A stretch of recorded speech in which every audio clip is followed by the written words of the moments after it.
Sapi raksasa itu adalah hasil kurban seorang kakek miskin. Warga desa mencemooh, tak percaya. Tapi, mata kakek itu menyimpan rahasia besar. Apakah kurban ini akan menjadi awal dari sebuah keajaiban, atau justru aib terbesar di desa ini? Desa Mekarjaya adalah sebuah desa yang damai, dihuni oleh masyarakat yang saling mengenal satu sama lain, atau setidaknya, saling tahu tentang hidup orang lain. Namun, ada satu sosok yang selalu menjadi bahan perbincangan, bukan karena kebaikannya, melainkan karena kemiskinannya. Ia adalah kakek Wahid, seorang kakek tua yang kulitnya keriput termakan usia dan rambutnya memutih bak kapas. Kesehariannya dihabiskan dengan mengumpulkan kayu bakar dan sesekali membantu warga menanam di ladang. Upah yang ia terima tidak seberapa, hanya cukup untuk makan sehari-hari. Kakek Wahid tinggal seorang diri di sebuah gubuk reot di ujung desa, jauh dari keramaian. Gubuk itu seolah menjadi cermin dari kehidupannya yang sepi dan sederhana. Dindingnya terbuat dari bilik bambu yang sudah lapuk, atapnya dari ijuk yang bocor di sana-sini saat hujan. Di dalamnya, hanya ada sebuah dipan kayu yang usang dan lemari kecil yang entah sejak kapan berdiri di sudut ruangan. Keterbatasan hidup itu membuatnya seringkali menjadi sasaran ejekan dan gunjingan, terutama dari para pemuda desa yang tidak memiliki pekerjaan. "Lihatlah kakek Wahid itu," celetuk salah satu pemuda, Ujang, sambil tertawa sinis. "Hidup saja susah, tapi masih saja mau berkurban. Mungkin ia mau mengorbankan kambing yang ia temukan di jalan." Celetukan itu tidak hanya berhenti di sana. Hampir setiap hari, ada saja komentar-komentar pedas yang terlontar saat kakek Wahid lewat. Namun, kakek itu selalu menanggapi dengan senyuman tulus. Senyuman yang entah kenapa, selalu membuat hati orang yang melihatnya merasa sedikit lebih baik, meski mereka tidak mengakuinya. Kakek Wahid memiliki mata yang teduh dan tangan yang selalu siap membantu, meski ia sendiri tidak memiliki apa-apa. Suatu sore, pemandangan yang tidak biasa menghebohkan seluruh desa. Dari arah jalan setapak yang biasa dilalui kakek Wahid, terlihat ia sedang menuntun seekor sapi. Bukan sembarang sapi, melainkan seekor sapi jantan yang sangat besar, dengan tubuh kekar dan tanduk melengkung yang gagah. Bulunya coklat gelap, mengkilap, seolah-olah baru saja dimandikan. Sapi itu berjalan dengan langkah yang mantap, dan di sebelahnya, kakek Wahid berjalan dengan langkah yang lambat, tapi penuh keyakinan. Gunjingan di warung kopi langsung berhenti. Mata semua orang tertuju pada pemandangan yang tak terduga itu. Terdengar bisikan-bisikan penasaran dari kerumunan. "Itu sapi siapa?" tanya seorang ibu-ibu. "Masa ia itu sapi kakek Wahid?" "Mana mungkin," jawab Ujang dengan nada mengejek. "Paling-paling dia disuruh pemiliknya untuk menuntun sapi itu. Tidak mungkin kakek Wahid yang miskin bisa memiliki sapi sebesar itu." Namun, kakek Wahid tidak memedulikan tatapan dan bisikan-bisikan itu. Ia terus berjalan perlahan, menuntun sapinya menuju sebuah lahan kosong di dekat masjid. Di sana, ia mengikat sapi itu ke sebuah pohon besar yang rindang. Ia membelai kepala sapi itu dengan penuh kasih sayang, seolah-olah sapi itu adalah anggota keluarganya sendiri. Setelah itu, ia mengambil sebuah ember berisi air dan memberikannya kepada sapi itu untuk minum. Pemandangan itu, lagi-lagi, membuat warga desa bingung. Mereka tidak bisa mencerna bagaimana kakek Wahid yang sehari-hari hanya makan nasi dengan lauk seadanya, bisa membeli sapi yang harganya pasti sangat mahal. Para pemuka desa, termasuk Pak RT dan Pak Haji, pun ikut datang untuk melihat. Mereka melihat sapi itu dengan mata yang takjub. Sapi itu benar-benar terlihat sehat, terawat, dan gagah. Sapi yang sempurna untuk kurban. Namun, yang membuat mereka bertanya-tanya adalah, siapa pemiliknya? "Kakek Wahid," panggil Pak RT dengan suara ragu. "Sapi ini, milik siapa? Kenapa kau bawa kemari?" Kakek Wahid menoleh. Senyumnya tetap ramah. "Ini sapi saya, Pak RT. Saya akan mengorbankannya besok." Jawaban kakek Wahid disambut dengan tawa sinis dari beberapa pemuda. Bahkan Pak RT pun terlihat tidak yakin. Ia menatap kakek Wahid dengan tatapan prihatin, seolah-olah menganggap kakek itu sudah tidak waras. "Kakek, jangan bercanda," kata Pak RT, mencoba bersikap lembut. "Untuk membeli sapi sebesar ini, butuh uang yang sangat banyak. Lebih baik uangnya ditabung untuk keperluanmu sendiri. Aku tahu niatmu baik, tapi, sudahlah." Pak RT dan beberapa warga lainnya pergi dengan rasa tidak percaya. Hanya ada segelintir orang yang tetap tinggal, memperhatikan kakek Wahid dengan tatapan yang sulit diartikan. Di antara mereka, ada seorang pemuda bernama Raffi, yang hatinya terasa perih mendengar ejekan-ejekan itu. Raffi adalah satu-satunya orang yang sering membantu kakek Wahid, entah itu membawakan makanan atau hanya sekadar berbincang. Ia tahu bahwa kakek Wahid adalah orang yang baik hati, dan ia tidak percaya bahwa kakek itu berbohong. Raffi mendekati kakek Wahid. "Kakek, sapi ini benar-benar milik kakek?" tanyanya dengan suara pelan. Kakek Wahid mengangguk. "Iya, Nak Raffi. Sapi ini milik kakek. Sapi ini adalah hasil dari doa dan kerja keras kakek selama bertahun-tahun." Mata kakek Wahid menerawang jauh, seolah-olah ia sedang mengenang masa lalu yang panjang dan penuh perjuangan. Ia membelai sapinya lagi, seolah sapi itu adalah simbol dari semua harapan dan impian yang ia pendam selama ini. Di balik kesederhanaan dan kemiskinan yang terlihat, tersembunyi sebuah kisah yang belum terungkap. Sebuah kisah yang kelak akan mengubah cara pandang seluruh desa terhadapnya, dan terhadap arti kekayaan yang sesungguhnya. Malam itu, di bawah kerlip bintang, kakek Wahid dan sapinya tetap berada di sana. Kakek Wahid duduk di tanah, bersandar pada pohon, dan membiarkan sapinya merumput dengan tenang. Ia tidak memedulikan bisikan-bisikan yang masih terdengar, atau tatapan-tatapan sinis yang masih terasa. Ia hanya fokus pada niat tulusnya, niat yang sudah ia simpan jauh di dalam hatinya selama bertahun-tahun. Kakek Wahid tahu bahwa apa yang ia lakukan bukanlah untuk pamer atau mencari pujian. Ia melakukannya karena ia percaya bahwa setiap tetes keringat yang ia keluarkan, setiap pengorbanan yang ia lakukan, pada akhirnya akan berbuah kebaikan yang tulus. Sapi itu bukan hanya seekor hewan kurban baginya, melainkan sebuah simbol, sebuah bukti bahwa ketulusan hati akan selalu lebih berharga daripada kekayaan duniawi. Pagi yang cerah di desa Mekarjaya diwarnai oleh suasana yang penuh dengan rasa penasaran dan keraguan. Hari Raya Kurban telah tiba, dan masjid sudah dipenuhi oleh warga desa yang ingin melaksanakan salat Idul Adha. Namun, fokus utama mereka bukan pada khotbah yang akan disampaikan, melainkan pada seekor sapi besar yang terikat di dekat masjid. Sapi itu adalah milik kakek Wahid, kakek yang selama ini dikenal sebagai orang termiskin di desa. Setelah salat selesai, kerumunan warga langsung mengarah ke lokasi penyembelihan. Kakek Wahid sudah berada di sana, menunggui sapinya dengan sabar. Ia mengenakan baju koko putih yang bersih, meskipun sudah sedikit usang.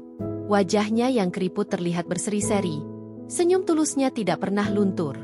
Namun, senyum itu tidak mampu meredakan ejekan dan bisikan sinis yang datang dari kerumunan. "Apa benar kakek Wahid mau mengorbankan sapi itu?" tanya seorang ibu-ibu dengan nada meremehkan. "Uangnya dari mana? Jangan-jangan sapi itu dia curi." "Hus, jangan sembarangan," sahut ibu lainnya, namun dengan nada yang sama-sama meragukan. "Mungkin itu sapi orang lain yang dititipkan kepadanya." Ujang, pemuda yang kemarin mengejek kakek Wahid, kini berada di barisan paling depan. Dengan wajah sombong, ia menatap kakek Wahid dengan pandangan merendahkan. "Kakek Wahid, sapi ini benar-benar milik kakek?" tanyanya dengan suara lantang, sengaja agar semua orang mendengarnya. "Jika benar, tunjukkan surat-suratnya. Kami tidak percaya kakek bisa membeli sapi semewah ini." Pertanyaan Ujang disambut dengan sorakan setuju dari beberapa pemuda lainnya. Mereka merasa bahwa kakek Wahid sedang mencoba menipu atau setidaknya mencari perhatian. Pak RT, Pak Haji, dan beberapa tokoh masyarakat lainnya juga terlihat bingung. Mereka tidak ingin mempermalukan kakek Wahid, tapi di sisi lain, mereka juga merasa khawatir jika ada hal yang tidak beres. "Kakek Wahid, mohon maaf sebelumnya," kata Pak Haji dengan suara yang bijak. "Ini demi kebaikan kita semua. Jika memang sapi ini milik kakek, kami sangat bersyukur. Tapi, jika tidak, lebih baik kakek berbicara jujur. Jangan sampai kurban kita ini tidak sah karena ada keraguan." Kakek Wahid menatap satu persatu wajah yang dipenuhi keraguan dan cibiran. Ia tidak marah, hatinya tetap lapang. Ia tahu bahwa mereka tidak bermaksud jahat, hanya saja mereka tidak tahu kebenaran di baliknya. Ia tersenyum tipis. "Sapi ini adalah milik saya, Pak Haji," jawab kakek Wahid dengan suara tenang. "Surat-suratnya tidak ada, tapi Allah Maha Tahu niat saya. Saya membeli sapi ini dengan uang hasil kerja keras saya selama bertahun-tahun. Insya Allah, Niat saya tulus untuk berkurban. Namun, jawaban itu justru membuat tawa Ujang semakin kencang. Halah, kerja keras apa? Mengumpulkan kayu bakar dan mengemis di ladang orang? Kakek ini sudah pikun sepertinya. Jangan sampai niat baik kurban ini ternodai oleh kebohongan. Raffi, pemuda yang sedari awal sudah berada di sana, tidak bisa menahan diri lagi. Ia maju, berdiri di samping kakek Wahid. Wajahnya memerah karena amarah. "Cukup," seru Raffi. "Kenapa kalian selalu meragukan kakek Wahid? Kakek sudah bilang ini sapinya. Kalian tidak pernah melihat perjuangan kakek. Kalian hanya bisa mengejek dan menghina. Apa kalian tidak malu?" Ucapan Raffi membuat beberapa orang terdiam, tapi tidak dengan Ujang. Ia justru semakin lantang. "Kenapa kau membela dia, Raffi? Apa kau juga sudah diberi janji-janji manis olehnya? Jangan-jangan kalian berdua ini komplotan?" "Saya membela kakek karena saya tahu dia orang baik," balas Raffi dengan nada emosi yang tak terbendung. Dia tidak pernah mengeluh, tidak pernah meminta-minta. Semua yang dia punya adalah hasil jerih payahnya sendiri. Ketegangan semakin memuncak. Kakek Wahid menepuk pundak Raffi, mencoba menenangkannya. "Sudah, Nak, biarkan saja. Allah akan menunjukkan kebenarannya." Di tengah keramaian itu, Pak RT mencoba menengahi. Sudah, jangan ribut. Kita selesaikan masalah ini baik-baik. Kakek Wahid, jika memang sapi ini milik kakek, kami akan menerimanya. Tapi, jika tidak, kami mohon, jangan memaksakan diri." Pak Haji, yang juga merasa tidak enak, mendekati kakek Wahid. Ia merasa kasihan melihat kakek itu dihakimi oleh banyak orang. "Wahid, jika kakek memang memiliki niat baik, itu sudah cukup. Tidak perlu memaksakan diri berkurban. Pahala niat itu sudah sangat besar." Namun, kakek Wahid menggeleng. "Tidak, Pak Haji. Saya sudah berniat sejak lama. Saya tidak akan mundur. Saya percaya Allah akan memberkati kurban saya ini." Ejekan dan keraguan yang dilontarkan oleh warga desa seolah menjadi dinding tebal yang mengelilingi kakek Wahid. Mereka tidak melihat ketulusan di balik senyumnya. Mereka hanya melihat kemiskinan dan penampilan yang lusuh. Mereka tidak bisa membayangkan bagaimana seorang kakek yang hidupnya serba kekurangan bisa memiliki sapi sebesar itu. Bagi mereka, logika lebih penting daripada keyakinan. Mereka percaya bahwa kekayaan adalah satu-satunya tolok ukur untuk menilai kemampuan seseorang. Dan di mata mereka, kakek Wahid tidak memiliki kekayaan itu. Kakek Wahid menghela napas panjang. Ia menunduk, membelai kepala sapinya dengan penuh kasih sayang. Sapinya seolah mengerti. Ia mendengus pelan, menatap kakek Wahid dengan mata yang teduh. Di saat seluruh dunia meragukannya, sapi itu adalah satu-satunya makhluk yang seolah-olah mengerti perjuangannya. Hati kakek Wahid tidak hancur. Ia hanya merasa sedikit sedih. Sedih karena orang-orang yang ia cintai, orang-orang yang selama ini ia doakan, tidak bisa melihat ketulusan hatinya. Raffi yang berdiri di samping kakek Wahid, merasa sangat marah dan tidak berdaya. Ia ingin sekali membela kakek Wahid, tapi suaranya tidak cukup kuat untuk menenggelamkan cibiran dan keraguan dari kerumunan. Ia hanya bisa mengepalkan tangannya erat-erat, berjanji pada dirinya sendiri untuk selalu berada di sisi kakek Wahid, tidak peduli apapun yang terjadi. Ia tahu, di balik keriput dan kemiskinan itu, ada hati yang emas, hati yang lebih berharga dari semua harta di dunia. Kakek Wahid kembali menatap kerumunan. Senyumnya kini tidak selebar tadi, tapi tetap tulus. Ia mengambil langkah mundur, membiarkan para pemuka desa berkumpul untuk berdiskusi. Ia tahu bahwa ia tidak bisa memaksa mereka untuk percaya. Satu-satunya yang bisa ia lakukan adalah menunggu sampai Allah menunjukkan kebenarannya. Ia percaya, hari ini, di hari raya yang suci ini, keajaiban akan terjadi. Keajaiban yang akan membuka mata dan hati semua orang. Keajaiban yang akan mengubah segalanya. Malam itu, hening menyelimuti desa Mekarjaya. Suara jangkrik bersahutan, ditemani oleh semilir angin yang sejuk. Namun, keheningan itu tidak mampu meredakan kegelisahan yang menyelimuti hati kakek Wahid. Ia duduk di tanah, bersandar pada pohon rindang di samping masjid, ditemani oleh sapinya yang sedang merumput dengan tenang. Ia membelai kepala sapi itu dengan penuh kelembutan, seolah-olah sapinya adalah satu-satunya sahabat yang ia miliki. Di balik wajahnya yang tenang, tersembunyi sebuah kisah panjang yang penuh dengan lika-liku. Kakek Wahid memejamkan mata, membiarkan ingatannya kembali ke masa lalu.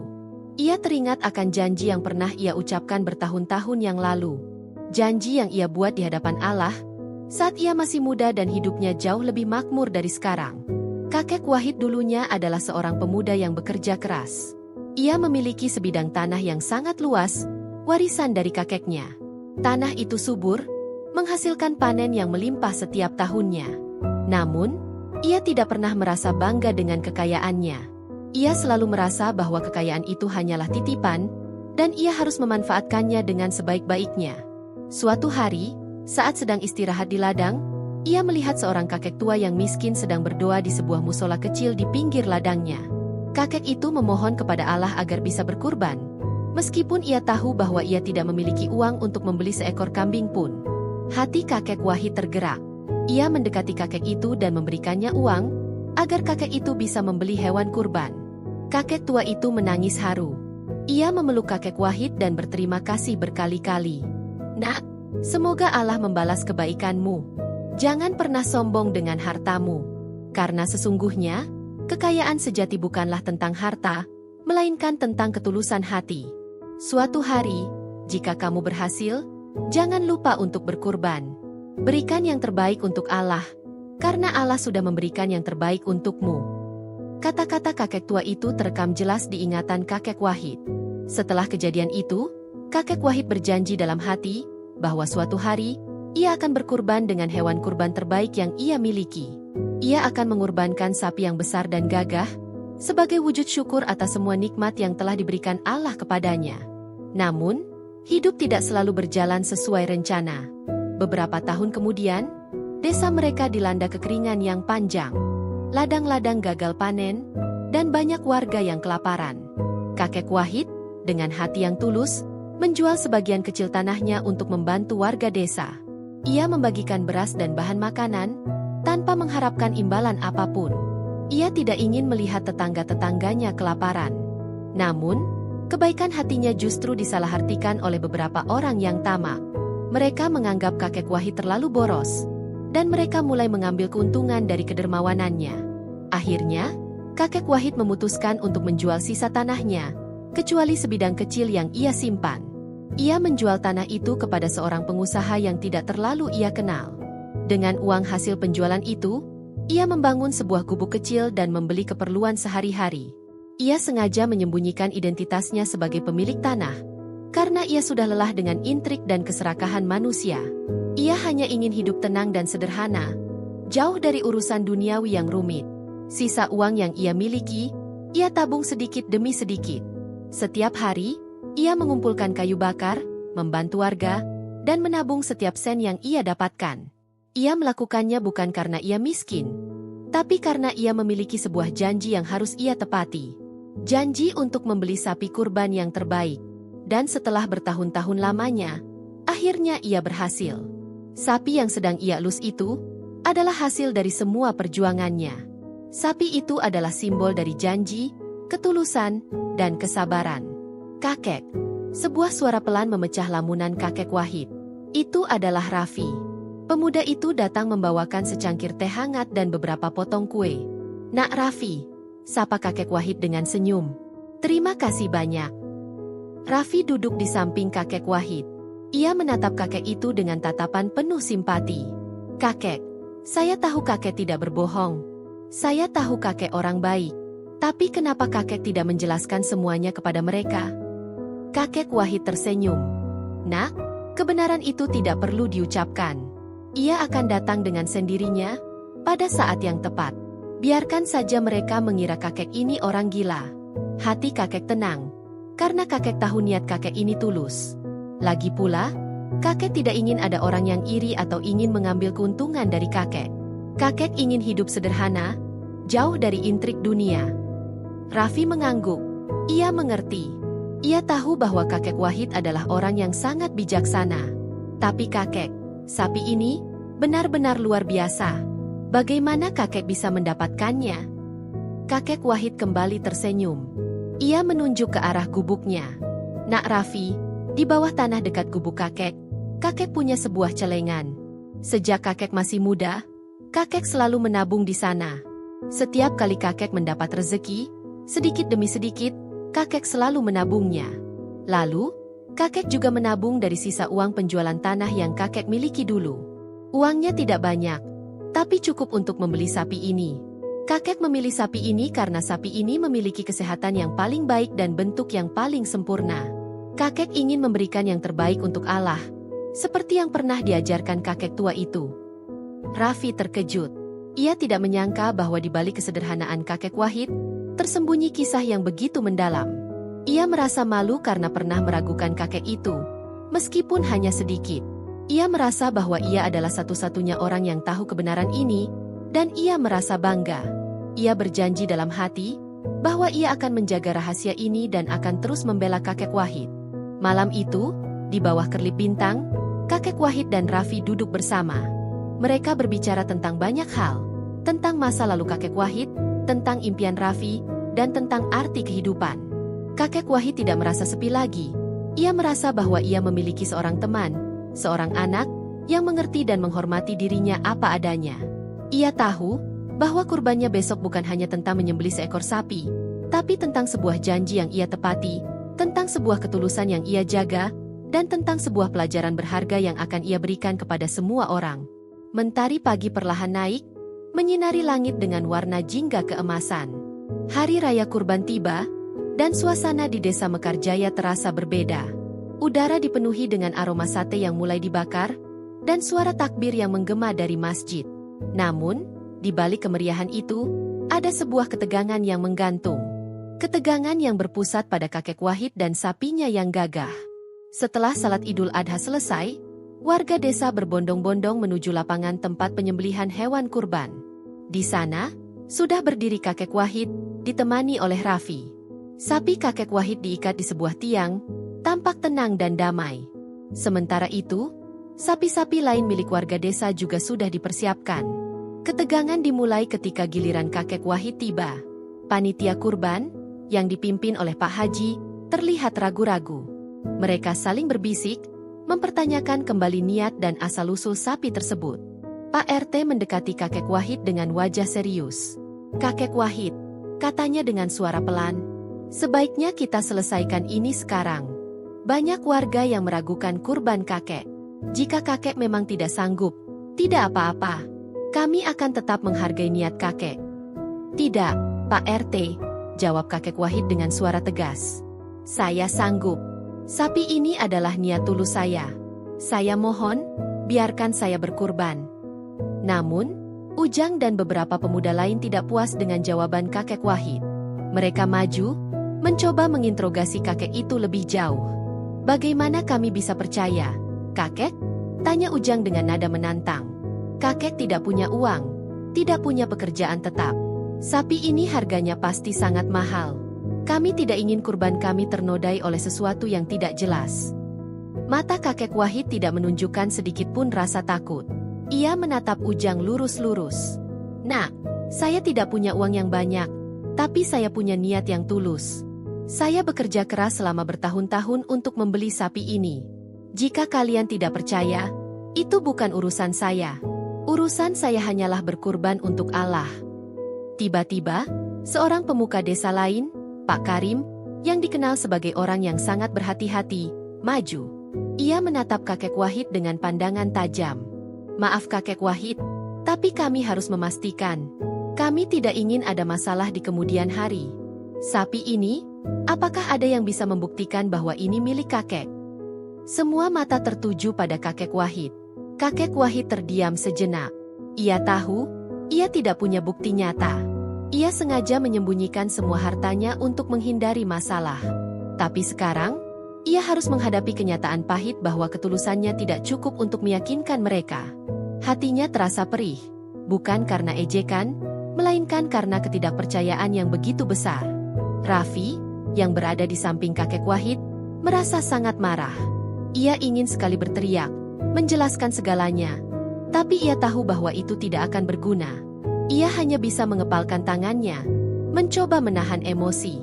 Tepat saat ketegangan mencapai puncaknya, kakek Wahid mengambil sebuah langkah mengejutkan. Ia maju ke arah sapi itu dan membelai kepalanya. Ia berbicara dengan suara yang pelan, seolah-olah hanya sapi itu yang bisa mendengarnya. "Nak, hari ini adalah harimu. Hari yang sudah lama kakek nantikan. Hari di mana kakek bisa memberikan yang terbaik untuk Allah. Jangan takut, nak. Insya Allah, kita akan diterima." Sapi itu seolah mengerti. Ia mendengus pelan dan menatap kakek Wahid dengan mata yang teduh. Pemandangan itu membuat beberapa orang terdiam. Ada sesuatu yang tulus dari interaksi kakek Wahid dengan sapinya. Sesuatu yang tidak bisa dipalsukan. Pak Haji, yang melihat pemandangan itu, merasa sedikit tersentuh. Ia melihat ketulusan di mata kakek Wahid. Ia maju dan mencoba menengahi. "Sudahlah, mari kita selesaikan ini. Jika memang ada keraguan, biar Allah yang menilainya. Kita hanya manusia, tidak berhak menghakimi niat orang lain. Mari kita mulai saja." Namun, ucapan Pak Haji tidak cukup untuk meredakan ketegangan. Ujang dan beberapa pemuda lain masih terlihat tidak puas. Mereka masih berbisik-bisik, menertawakan kakek Wahid. "Lihat, dia mulai drama," bisik Ujang. "Mungkin dia berharap ada keajaiban yang datang untuk menyelamatkannya." Di tengah cibiran itu, kakek Wahid hanya diam. Ia membiarkan sapi itu berjalan ke tempat penyembelihan. Langkahnya mantap, penuh dengan ketenangan. Ia tahu, hatinya bersih, dan itu sudah cukup. Ia tidak butuh pengakuan dari manusia, ia hanya butuh pengakuan dari Allah. Saat kakek Wahid sudah siap untuk menyembelih sapinya, tiba-tiba terdengar suara gemuruh dari kejauhan. Suara mesin mobil yang sangat kencang. Semua orang menoleh ke arah jalan, penasaran. Dari sana, terlihat sebuah mobil mewah berwarna hitam melaju kencang, lalu berhenti di pinggir lapangan. Jantung kakek Wahid berdegup kencang. Ia tahu, inilah saatnya. Saat di mana kebenaran akan terungkap. Dari dalam mobil, keluar dua orang pria berpakaian rapi, mengenakan jas dan kacamata hitam. Mereka terlihat sangat penting, sangat berwibawa. Mereka berjalan ke arah kerumunan, memindai setiap wajah, seolah-olah sedang mencari seseorang. Semua mata tertuju pada mereka. Mereka berhenti tepat di depan kerumunan, dan salah satu dari mereka, yang terlihat lebih tua, berbicara dengan suara yang lantang dan jelas. "Selamat pagi," katanya. "Maaf telah mengganggu. Kami sedang mencari seseorang. Kami mencari pemilik tanah yang berada di desa ini. Kami mendengar bahwa pemiliknya adalah seorang kakek tua yang bernama Wahid." Semua mata langsung tertuju pada kakek Wahid. Kakek Wahid yang tadinya berdiri tegak, kini hanya bisa menunduk. Ia tahu, ia tidak bisa menyembunyikan kebenaran ini lagi. Raffi, yang juga terkejut, menatap kakek Wahid dengan mata yang membulat. Ia tahu, inilah saatnya. Saat di mana semua keraguan akan sirna, dan kebenaran akan terungkap. Kakek Wahid, yang selama ini dicap miskin dan diremehkan, kini menjadi pusat perhatian. Ia tidak lagi menjadi bahan ejekan, melainkan menjadi sosok yang misterius dan penuh teka-teki. Malam yang penuh ketegangan, kini berubah menjadi pagi yang penuh dengan tanda tanya. Semua orang menunggu jawaban dari kakek Wahid, dan jawaban dari kedua pria penting itu. Suasana di lapangan kurban mendadak hening. Sorak-sorai dan bisik-bisik yang tadinya memenuhi udara kini lenyap, digantikan oleh keheningan yang mencekam. Semua mata, dari anak-anak hingga orang dewasa, terfokus pada dua sosok asing yang berdiri di depan kerumunan. Pakaian mereka yang necis dan mobil mewah yang mereka tumpangi menciptakan kontras yang mencolok dengan suasana desa yang sederhana. Mereka tampak seperti tokoh-tokoh dari dunia yang sangat berbeda, dan kehadiran mereka di desa Mekarjaya adalah sebuah anomali. Pria yang berbicara tadi, yang memperkenalkan diri sebagai Tuan Handoko, kembali berbicara. Suaranya terdengar jelas dan penuh otoritas. "Kami dari perusahaan multinasional yang bergerak di bidang properti. Kami sedang mencari pemilik sah dari sebidang tanah yang sangat luas di pinggir desa ini. Kami dengar, pemiliknya adalah seorang kakek yang bernama Wahid." Mata Tuan Handoko menyapu kerumunan, berhenti pada sosok kakek Wahid yang berdiri di samping Raffi. Kakek Wahid menunduk, berusaha menyembunyikan ekspresi terkejutnya. Tapi semua orang sudah melihatnya. Tatapan Tuan Handoko yang tajam seolah-olah mengkonfirmasi bahwa kakek Wahid adalah orang yang mereka cari. Ujang, yang tadinya paling lantang mengejek kakek Wahid, kini terdiam. Wajahnya yang sombong berubah menjadi pucat pasi. Ia menatap kakek Wahid dan Tuan Handoko bergantian, otaknya berusaha mencerna informasi yang baru saja ia dengar. Begitu juga dengan Pak RT, Pak Haji, dan para pemuka desa lainnya. Mereka saling berpandangan, mencoba mencari jawaban di mata satu sama lain. Tuan Handoko dan rekannya, yang bernama Tuan Budi, berjalan ke arah kakek Wahid. Mereka berhenti tepat di depannya. Lalu Tuan Handoko menyodorkan sebuah kartu nama. Apakah benar ini kakek Wahid, pemilik tanah seluas 1000 hektar di pinggir desa ini?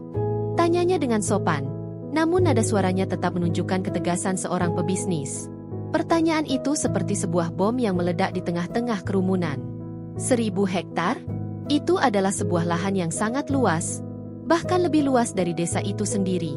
Kakek Wahid, kakek yang mereka anggap miskin, ternyata adalah pemilik lahan seluas itu? Itu adalah hal yang mustahil. Logika mereka tidak bisa menerimanya. Kakek Wahid mendongak. Ia menatap Tuan Handoko, lalu melirik arah kerumunan warga desa yang menatapnya dengan tatapan yang campur aduk, terkejut, bingung, dan penuh penyesalan. Ia tahu, saat ini ia tidak bisa lagi bersembunyi. Benar, Nak, jawab kakek Wahid dengan suara yang sangat pelan, hampir tak terdengar. Saya adalah Wahid, tapi saya tidak tahu soal 1000 hektar itu. Tanah saya hanya sebidang kecil saja. Tuan Handoko tersenyum. Kami sudah melakukan pengecekan. Kakek, kami sudah menemukan sertifikatnya. Nama pemiliknya jelas tertulis, Wahid bin Ahmad. Kami sudah lama mencari kakek. Tanah itu adalah lahan yang sangat berharga. Kami ingin membelinya. Wajah Ujang dan warga desa lainnya semakin pucat. Mereka tahu siapa Ahmad, ayah dari kakek Wahid. Ia adalah seorang tuan tanah yang terkenal kaya raya di masa lalunya. Tapi semua orang mengira bahwa kekayaan itu sudah habis. Mereka tidak pernah menyangka bahwa kakek Wahid, anak satu-satunya dari Ahmad, masih memiliki tanah warisan yang begitu luas. Tuan Budi maju, ia membuka sebuah tas kerja yang ia bawa. Ia mengeluarkan beberapa lembar dokumen dan sebuah cek. Kami siap membayar berapapun yang kakek minta, katanya dengan nada meyakinkan. Perusahaan kami membutuhkan lahan itu untuk membangun sebuah resort besar. Kami berjanji akan memajukan desa ini, membangun jalan, dan memberikan banyak pekerjaan kepada warga desa. Kami akan memberikan uang muka terlebih dahulu, sebagai tanda keseriusan kami. Ia menunjuk cek yang ada di tangannya. Angka yang tertera di sana sangat fantastis, membuat beberapa warga desa yang melihatnya langsung terkesima. Mata mereka membelalak, tidak percaya. Uang sebanyak itu, kakek Wahid yang miskin, kini dihadapkan pada kekayaan yang sangat besar. Kakek Wahid tidak memedulikan cek itu. Matanya tetap terfokus pada warga desa. Ia melihat wajah-wajah yang tadi penuh dengan cibiran dan ejekan, kini berubah menjadi wajah-wajah yang penuh rasa malu dan penyesalan. Ia melihat Ujang yang menunduk, tidak berani menatapnya. Ia melihat Pak RT dan Pak Haji yang terdiam, bingung. Maaf, Nak, kata kakek Wahid kepada Tuan Handoko. Saya tidak ingin menjual tanah itu. Tanah itu adalah warisan dari kakek saya. Saya tidak ingin kehilangannya. Jawaban kakek Wahid mengejutkan Tuan Handoko dan Tuan Budi. Mereka tidak menyangka bahwa seorang kakek yang terlihat miskin akan menolak tawaran uang yang begitu besar. Kakek, kami bisa menaikkan harganya, kata Tuan Handoko, berusaha membujuk. Kami akan berikan harga yang paling tinggi, yang tidak bisa kakek tolak. Tapi kakek Wahid tetap menggeleng. Maaf, Nak, uang tidak bisa membeli segalanya. Bagi saya, tanah ini adalah kenangan. Kenangan dari orang tua saya. Saya tidak akan menjualnya. Tuan Handoko dan Tuan Budi saling berpandangan. Mereka merasa sedikit frustrasi, tapi mereka tidak bisa memaksa. Mereka hanya bisa mengangguk, lalu berjanji akan kembali lagi. Mereka meninggalkan kartu nama mereka dan meminta kakek Wahid untuk memikirkannya. Setelah kedua pria itu pergi, keheningan kembali menyelimuti lapangan kurban. Namun, keheningan kali ini terasa berbeda. Tidak ada lagi bisikan-bisikan sinis, tidak ada lagi ejekan. Yang ada hanya rasa malu dan penyesalan yang mendalam. Kakek Wahid, yang tadinya diremehkan, kini dipandang dengan rasa hormat dan kekaguman. Raffi, yang berada di samping kakek Wahid, tersenyum bangga. Ia tahu bahwa kakek Wahid adalah orang yang sangat hebat. Ia tidak tergiur oleh harta. Ia tetap teguh pada pendiriannya. Raffi merasa bahwa ia telah belajar sebuah pelajaran berharga dari kakek itu. Pelajaran tentang arti kekayaan yang sesungguhnya. Kakek Wahid menatap sapinya. Sapi itu kini tidak lagi terlihat seperti sapi kurban biasa. Sapi itu kini terlihat seperti sebuah simbol. Simbol dari sebuah ketulusan dan pengorbanan yang tak ternilai harganya. Di saat semua orang meragukannya, sapi itu adalah satu-satunya saksi bisu dari perjuangan panjang kakek Wahid. Dan hari ini, sapi itu akan dikurbankan, bukan hanya untuk Allah, tapi juga untuk membuktikan kepada semua orang, bahwa nilai seseorang tidak bisa diukur dari penampilannya, melainkan dari ketulusan hatinya. Setelah kepergian Tuan Handoko dan Tuan Budi, suasana di lapangan kurban berubah total.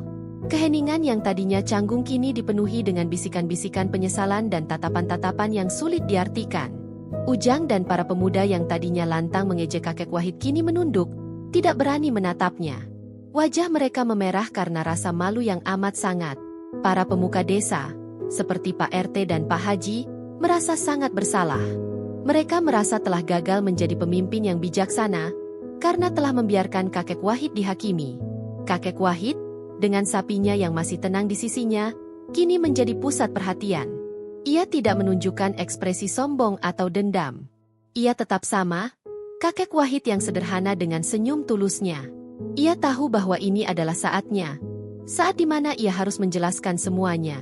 Bukan untuk membela diri, melainkan untuk memberikan pelajaran berharga kepada semua orang. Saudara-saudaraku sekalian, kata kakek Wahid dengan suara yang pelan, namun terdengar jelas oleh semua orang. Maafkan saya jika selama ini saya telah membuat kalian semua bingung. Ia berhenti sejenak, mengambil napas dalam-dalam, lalu melanjutkan. Sebenarnya, saya adalah pemilik sah dari tanah yang tadi disebutkan. Tanah itu adalah warisan dari orang tua saya. Saya sengaja tidak pernah memberitahu siapapun, karena saya tidak ingin ada yang datang hanya karena harta.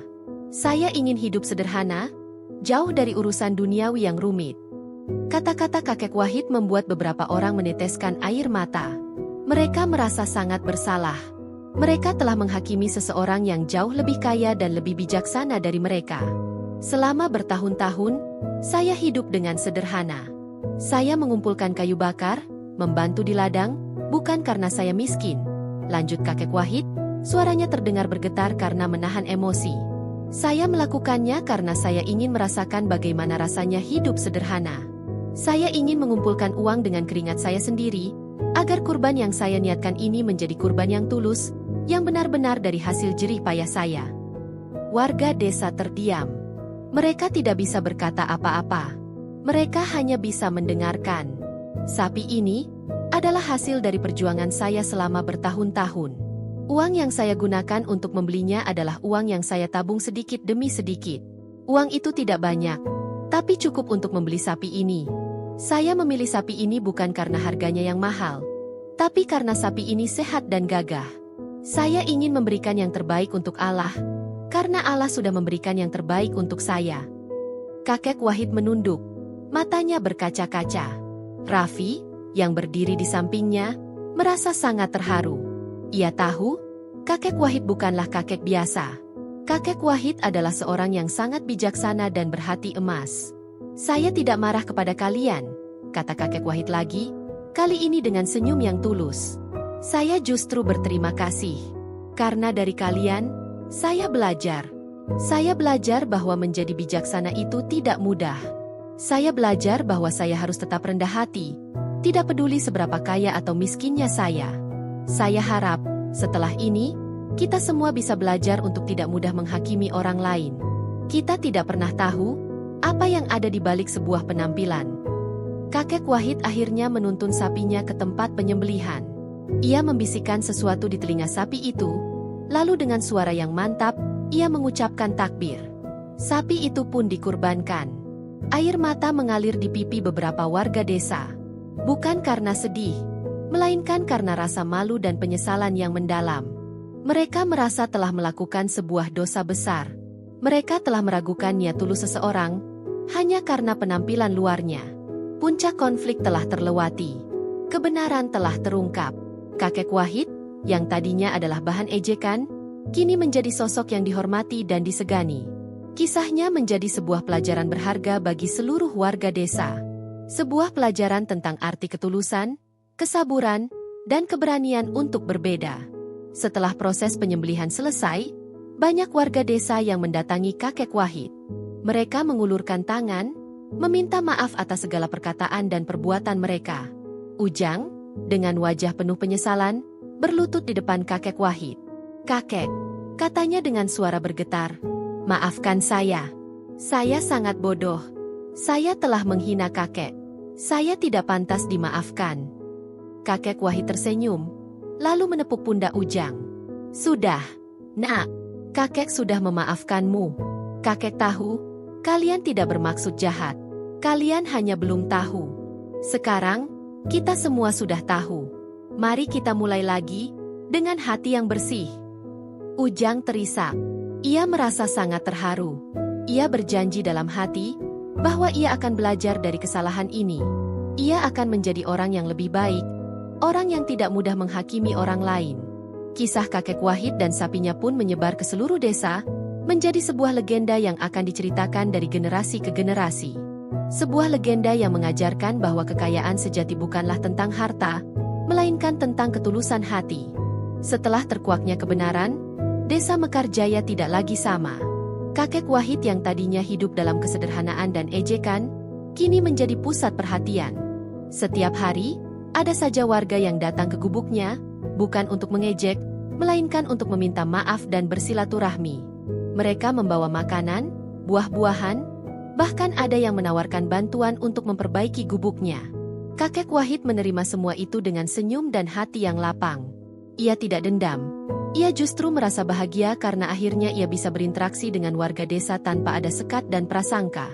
Ujang, pemuda yang paling sering mengejeknya, adalah salah satu yang paling sering datang. Ia tidak lagi sombong. Kini ia selalu datang dengan kepala tertunduk, penuh penyesalan. Ia menawarkan diri untuk membantu kakek Wahid mengurus ladang, atau sekadar menemani kakek Wahid berbincang. "Kakek," kata Ujang pada suatu sore, "saya benar-benar minta maaf. Saya tidak tahu harus berbuat apa untuk menebus kesalahan saya." Kakek Wahid tersenyum. "Tidak perlu ditebus, Nak. Kakek sudah memaafkanmu. Cukup jadi orang baik saja. Itu sudah lebih dari cukup." Namun, di balik permintaan maaf yang tulus itu, muncul pula niat-niat terselubung. Beberapa warga desa, yang tadinya acuh tak acuh, kini mulai mendekati kakek Wahid dengan harapan bisa mendapatkan keuntungan. Mereka mulai mengajukan berbagai permohonan, mulai dari meminta pinjaman uang, hingga meminta pekerjaan di lahan milik kakek Wahid. Kakek Wahid, yang berhati tulus, kesulitan untuk menolak. Ia merasa tidak enak hati, karena ia tahu bahwa mereka datang kepadanya karena ia kaya, bukan karena mereka tulus berteman dengannya. "Wahid," kata Pak RT pada suatu malam, saat ia datang ke gubuk kakek Wahid. "Banyak warga yang datang kepadaku, mereka meminta bantuanmu. Mereka bilang mereka kesulitan. Jika kau bisa membantu, alangkah baiknya. Kau kan kaya sekarang." Kakek Wahid hanya bisa menghela napas. Ia tahu, Pak RT tidak bermaksud buruk. Tapi ia juga tahu, ini adalah sebuah ujian baru baginya. Ujian untuk tetap menjaga hatinya agar tidak terpengaruh oleh harta, dan ujian untuk memilih siapa yang benar-benar tulus dan siapa yang hanya datang karena ingin memanfaatkan kekayaannya. Raffi, pemuda yang selalu berada di sisi kakek Wahid, menyadari perubahan ini. Ia melihat bagaimana banyak warga desa yang tadinya acuh, kini menjadi sangat ramah dan baik. Ia juga mendengar bisikan-bisikan mereka di belakang kakek Wahid, yang berisi harapan-harapan untuk mendapatkan uang dari kakek itu. Raffi merasa khawatir. Ia takut kakek Wahid akan dimanfaatkan oleh orang-orang yang tidak tulus. "Kakek," kata Raffi pada suatu hari, "hati-hati dengan orang-orang yang datang. Mereka tidak semuanya tulus. Mereka datang karena mereka tahu kakek kaya sekarang." Kakek Wahid tersenyum. "Kakek tahu, Nah, kakek tidak bodoh. Tapi kakek tidak bisa menolak mereka. Kakek tidak ingin mereka berpikir bahwa kakek berubah menjadi orang yang sombong setelah kaya. Tapi kakek bisa memberikan bantuan dengan cara yang berbeda," saran Raffi. "Tidak harus dengan uang. Kakek bisa membangun sesuatu yang bermanfaat untuk desa. Sesuatu yang bisa membantu banyak orang, bukan hanya 1-2 orang saja. Saran Raffi membuat kakek Wahid terdiam. Ia memikirkan saran itu dalam-dalam. Ia tahu, Raffi benar. Ia tidak bisa memberikan uang kepada semua orang, itu akan membuat mereka menjadi malas dan bergantung. Tapi ia bisa menggunakan kekayaannya untuk sesuatu yang lebih besar. Sesuatu yang bisa memberikan manfaat untuk seluruh desa. Di sisi lain, para investor dari perusahaan Tuan Handoko dan Tuan Budi terus-menerus datang. Mereka menaikkan tawaran mereka berkali-kali lipat, berharap kakek Wahid akan luluh. Mereka bahkan menawarkan untuk membangunkan gubuk baru yang mewah untuk kakek Wahid, dan memberikannya sebuah mobil mewah. Namun, kakek Wahid tetap menolak. Ia tetap teguh pada pendiriannya. "Maaf, Nak," kata kakek Wahid kepada Tuan Handoko. "Saya tidak akan menjual tanah itu. Harta tidak bisa membeli kenangan. Harta juga tidak bisa membeli ketenangan hati. Saya sudah merasa cukup dengan apa yang saya miliki." Jawaban kakek Wahid membuat Tuan Handoko dan Tuan Budi merasa frustrasi. Mereka tidak pernah bertemu dengan orang seperti kakek Wahid. Orang yang tidak tergiur oleh harta, orang yang lebih menghargai ketenangan hati daripada kekayaan duniawi. Kakek Wahid, yang tadinya hanya dihadapkan pada 1 ujian, kini dihadapkan pada 2 ujian. Ujian dari warga desa yang ingin memanfaatkan kekayaannya, dan ujian dari para investor yang terus-menerus mendesaknya untuk menjual tanahnya. Di tengah semua itu, kakek Wahid tetap tenang. Ia percaya bahwa Allah akan memberikan petunjuk kepadanya. Ia percaya bahwa ia akan bisa melewati semua ujian ini, dan ia akan bisa menggunakan kekayaannya dengan cara yang paling bijaksana. Malam itu, kakek Wahid duduk di teras gubuknya, memandang ke arah langit yang bertabur bintang. Ia merasa sepi, tapi juga merasa damai. Ia tahu, ia tidak sendirian. Ia memiliki Raffi, dan ia memiliki keyakinan yang kuat. Ia tahu, ia akan membuat keputusan yang terbaik, bukan hanya untuk dirinya sendiri, tapi juga untuk seluruh warga desa. Desa Mekarjaya yang tadinya tenang, kini seperti pasar yang ramai. Para investor dari berbagai perusahaan properti berdatangan, seolah-olah gubuk kakek Wahid adalah sebuah kantor pusat yang penting. Mereka terus-menerus menawarkan harga yang lebih tinggi dari sebelumnya, berharap kakek Wahid akan luluh dan menjual tanahnya. Kakek Wahid, dengan sabar, selalu menolak tawaran mereka. Ia menjelaskan bahwa tanah itu memiliki nilai sentimental yang tak ternilai harganya baginya. Namun, para investor tidak menyerah. Mereka melihat potensi besar dari lahan itu, dan mereka akan melakukan apa saja untuk mendapatkannya. Di sisi lain, ujian dari warga desa semakin berat. Mereka yang tadinya datang hanya untuk meminta maaf, kini datang dengan permohonan yang lebih serius. Ada yang meminta modal usaha, ada yang meminta biaya sekolah untuk anaknya, dan ada pula yang meminta bantuan untuk membangun rumah. Kakek Wahid merasa dilema. Hatinya ingin membantu, tapi ia juga tahu bahwa ia tidak bisa membantu semua orang. Ia khawatir jika ia memberikan uang, mereka akan menjadi malas dan hanya akan bergantung padanya. "Kakek, saya butuh uang untuk biaya sekolah anak saya," kata seorang ibu dengan wajah penuh harap. "Anak saya pintar, tapi saya tidak punya uang. Kakek kan kaya sekarang." Kakek Wahid tersenyum sedih. Ia memberikan ibu itu sejumlah uang, namun hatinya tidak merasa tenang. Ia tahu, itu hanya solusi sementara. Raffi, yang selalu berada di samping kakek Wahid, semakin khawatir. Ia melihat bagaimana kakek Wahid menjadi tidak tenang. Ia melihat bagaimana kakek itu kesulitan untuk menolak permohonan-permohonan tersebut. "Kakek," kata Raffi pada suatu malam, setelah semua warga desa pergi. "Kakek tidak bisa terus-menerus memberikan uang. Mereka akan menjadi malas. Kakek harus membuat keputusan yang lebih bijak." Kakek Wahid mengangguk. Kakek tahu, "Nah," tapi kakek tidak tahu harus berbuat apa. Kakek tidak ingin mereka berpikir bahwa kakek berubah setelah kaya. Kakek ingin membantu mereka, tapi kakek tidak ingin membuat mereka menjadi orang yang tidak mandiri. Raffi menghela napas. "Kakek, ingat kata-kata kakek tua itu. Kekayaan sejati adalah kekayaan yang bisa bermanfaat untuk banyak orang. Kakek harus menggunakan kekayaan kakek untuk membangun sesuatu yang bisa membantu seluruh desa, bukan hanya 1-2 orang saja." Kata-kata Raffi itu seperti sebuah pencerahan bagi kakek Wahid. Ia memikirkan saran itu dalam-dalam. Ia teringat akan janji yang pernah ia buat. Janji untuk selalu berbuat baik dan memberikan yang terbaik. Ia sadar, ia tidak bisa terus-menerus memberikan uang. Ia harus mengambil langkah yang lebih besar, langkah yang akan mengubah seluruh desa. Keesokan harinya, kakek Wahid memanggil Raffi. "Nak, kakek sudah tahu apa yang harus kakek lakukan. Kakek ingin kau membantu kakek." Raffi merasa senang. "Apa itu, kakek?" "Kakek ingin membangun sebuah madrasah dan sebuah sumur bor di desa ini," jawab kakek Wahid dengan suara penuh keyakinan. "Kakek ingin anak-anak di desa ini bisa sekolah dengan baik, dan kakek ingin semua warga desa bisa mendapatkan air bersih. Kakek akan menggunakan sebagian uang kakek untuk itu. Kakek tidak akan menjual tanah itu kepada investor, tapi kakek akan menggunakan kekayaan kakek untuk memajukan desa ini." Raffi tersenyum lebar. Ia merasa bangga dengan kakek Wahid. Kakek itu benar-benar orang yang bijaksana. Ia tidak tergiur oleh harta. Ia lebih memilih untuk menggunakan hartanya untuk kemajuan orang banyak.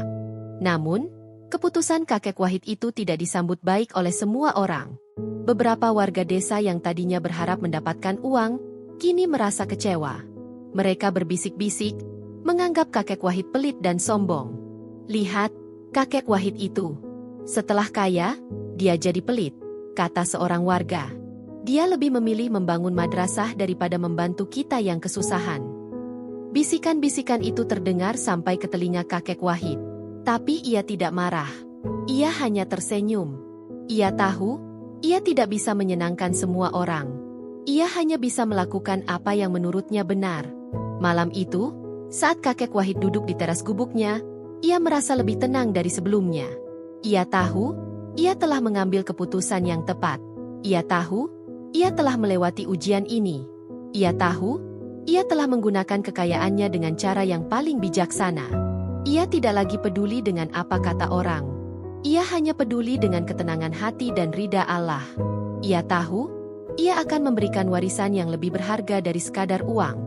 Ia akan memberikan warisan berupa ilmu, dan sebuah pengingat, bahwa kekayaan sejati bukanlah tentang harta, melainkan tentang kemanfaatan bagi sesama. Keputusan kakek Wahid untuk membangun madrasah dan sumur bor mengejutkan banyak pihak. Para investor yang terus-menerus mengincarnya merasa kecewa dan akhirnya mundur. Mereka menyadari bahwa kakek Wahid bukanlah orang yang bisa dibeli dengan uang. Kakek itu memiliki prinsip yang sangat kuat, dan mereka tidak bisa meruntuhkannya. Mereka pun meninggalkan desa Mekarjaya dengan tangan kosong, namun dengan sebuah pelajaran berharga tentang integritas dan keteguhan hati. Di sisi lain, warga desa yang tadinya kecewa, perlahan-lahan mulai mengerti. Mereka melihat bagaimana kakek Wahid dengan serius mengurus pembangunan madrasah. Ia meminta Raffi untuk membantunya mengawasi pembangunan, dan ia juga mengajak beberapa pemuda desa yang tadinya menganggur untuk bekerja sebagai kuli bangunan. Kakek Wahid memberikan upah yang layak, dan ia juga memberikan makan siang untuk para pekerja. Pemandangan itu membuat hati warga desa yang tadinya kecewa, kini merasa malu. Mereka melihat bagaimana kakek Wahid tidak hanya memberikan uang, tapi juga memberikan pekerjaan, memberikan ilmu, dan memberikan harapan. Madrasah itu akhirnya selesai dibangun. Bangunan itu sangat kokoh, bersih, dan indah. Di dalamnya terdapat ruang kelas yang nyaman, perpustakaan kecil, dan sebuah musola yang besar. Kakek Wahid menamakan madrasah itu Madrasah Al-Hikmah, yang berarti madrasah kebijaksanaan. Ia berharap anak-anak yang belajar di sana tidak hanya mendapatkan ilmu agama, tapi juga mendapatkan ilmu kehidupan dan kebijaksanaan. Sumur bor juga berhasil dibangun. Air bersih mengalir deras, membasahi tanah yang tadinya kering. Warga desa tidak lagi harus berjalan jauh untuk mengambil air. Mereka bisa mendapatkan air bersih dengan mudah, dan itu sangat membantu kehidupan mereka. Saat acara peresmian madrasah dan sumur bor, seluruh warga desa datang. Mereka berkumpul di lapangan, menatap kakek Wahid dengan rasa hormat dan kekaguman. Kakek Wahid, yang kini sudah tidak lagi memakai baju lusuh, melainkan memakai baju koko yang bersih, naik ke atas panggung. Ia tidak lagi terlihat sebagai kakek miskin, melainkan sebagai seorang pemimpin yang bijaksana. Kakek Wahid tidak memberikan pidato yang panjang. Ia hanya memberikan sambutan yang singkat, namun penuh makna. "Saudara-saudaraku sekalian," katanya dengan suara yang tenang, "kekayaan yang saya miliki adalah amanah. Amanah dari Allah, dan amanah dari orang tua saya. Saya tidak ingin kekayaan itu hanya menjadi milik saya. Saya ingin kekayaan itu bisa bermanfaat untuk kita semua. Madrasah ini adalah warisan saya untuk kalian. Sumur ini adalah warisan saya untuk kalian. Saya harap kalian bisa menjaga warisan ini dan bisa menggunakan warisan ini dengan sebaik-baiknya.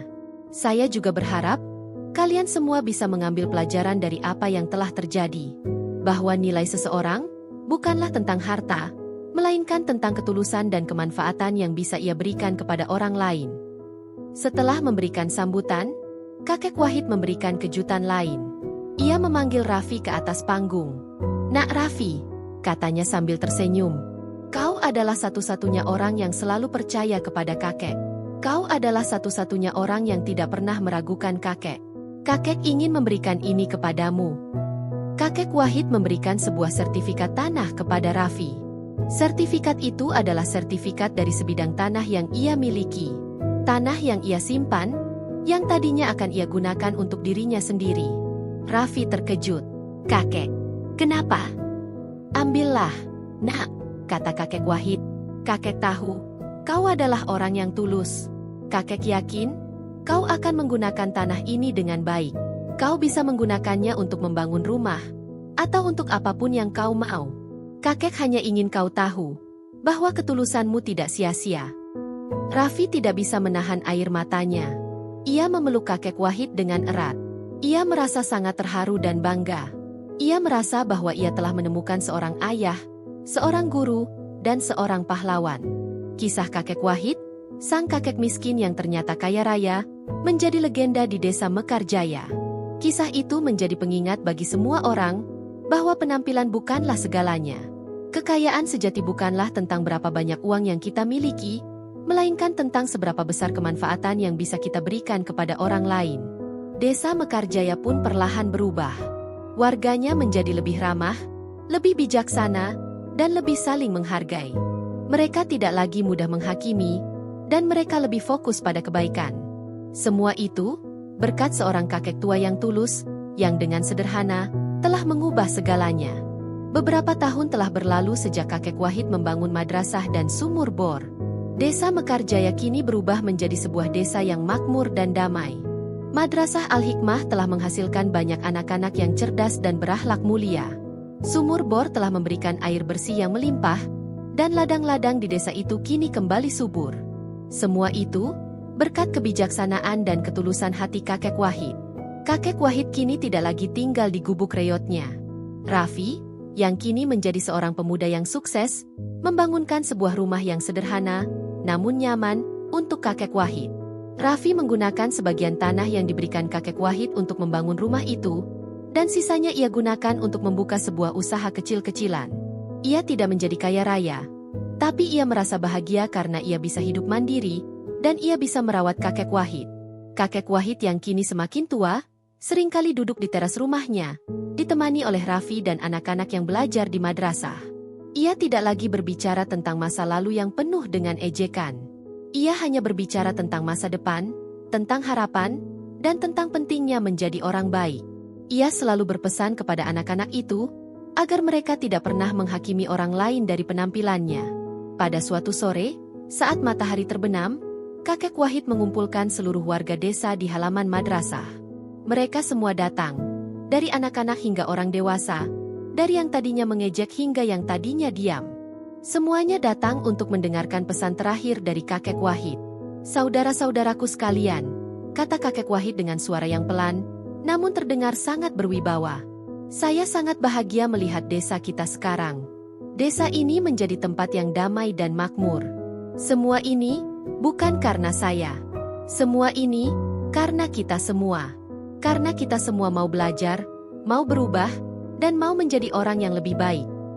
Saya ingin berpesan kepada kalian semua," lanjut kakek Wahid, matanya berkaca-kaca. "Jadilah orang yang tulus. Jadilah orang yang sabar. Jangan pernah menghakimi orang lain dari penampilannya. Karena kita tidak pernah tahu apa yang ada di balik sebuah penampilan. Kekayaan sejati bukanlah tentang berapa banyak harta yang kita miliki. Kekayaan sejati adalah tentang seberapa banyak kebaikan yang bisa kita berikan kepada orang lain. Kekayaan sejati adalah tentang seberapa bersih hati kita. Kakek Wahid mengakhiri sambutannya dengan sebuah senyuman. Senyum yang penuh dengan ketulusan dan kebahagiaan. Warga desa yang mendengar pesan itu meneteskan air mata. Mereka merasa sangat terharu dan bersyukur. Mereka tahu bahwa mereka telah belajar sebuah pelajaran yang sangat berharga. Pelajaran yang akan mereka bawa seumur hidup. Setelah memberikan sambutan, kakek Wahid berjalan ke arah makam orang tuanya. Ia duduk di sana, ditemani oleh Raffi. Ia bercerita tentang kebahagiaannya, tentang bagaimana ia berhasil menepati janji yang ia buat bertahun-tahun yang lalu. Ia bercerita tentang bagaimana ia berhasil mengubah sebuah desa yang penuh dengan prasangka menjadi sebuah desa yang penuh dengan kebaikan. Malam itu, di bawah kerlip bintang, kakek Wahid menghembuskan napas terakhirnya. Ia pergi dengan damai, dengan senyum di wajahnya. Ia tidak meninggalkan harta, tapi ia meninggalkan warisan yang jauh lebih berharga. Ia meninggalkan warisan berupa sebuah madrasah, sebuah sumur, dan sebuah legenda yang akan selalu diingat oleh seluruh warga desa.